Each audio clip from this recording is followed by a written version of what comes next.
21 सप्टेंबरची सकाळ. वेळ सकाळचे 10 वाजले होते.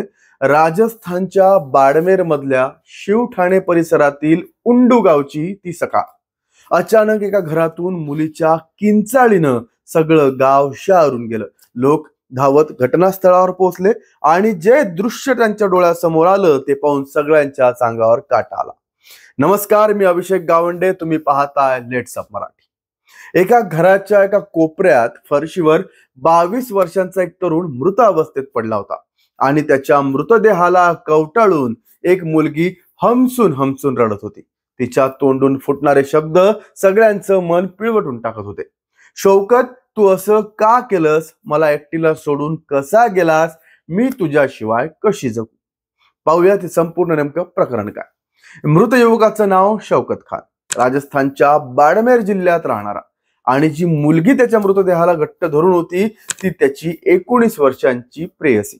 या घटनेनं उपस्थित प्रत्येकालाच काय घडत होतं काहीच समजेना. काही वेळातच तिथे शौकतचा भाऊ जुम्मा खान हाई आला आणि तोही भावाचा मृतदेह पाहताच रडू लागला. काही वेळात पोलिसही तिथे पोहोचले. त्यांनी मृतदेह ताब्यात घेऊन पोस्टमॉर्टमसाठी पाठवला आणि चौकशीला सुरुवात केली. शौकतच्या प्रेयसीनं पोलिसांना सांगितलं की ती त्या दिवशी स्वयंपाकघरात जेवण बनवत होती. शौकतला जेवायला बोलवायला गेली तेव्हा दरवाजा आतून बंद होता. खिडकीतून डोकावलं आणि जे पाहिलं ते तिचं आयुष्य उद्ध्वस्त करणार होतं. शौकतनं गळफास घेतला होता. धास्तावलेल्या मुलीनं लगेच जुम्मा खानला फोन केला आणि सगळं सांगितलं.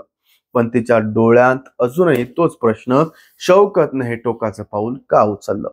जुम्मा खाननं सांगितलं की काही दिवसांपूर्वीच शौकत आपल्या प्रेयसीला घेऊन इथे राहायला आला होता.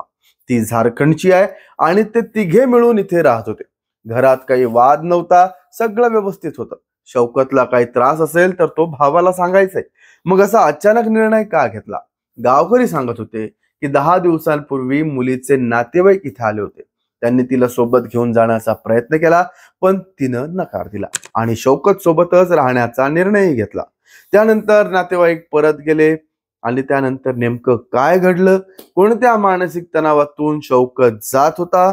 आता पोलीस सध्या या घटनेचा तपास करतायत. आत्महत्येच्या या निर्णयामागचं खरं कारण काय हे शोधण्याचा प्रयत्न सुरू आहे.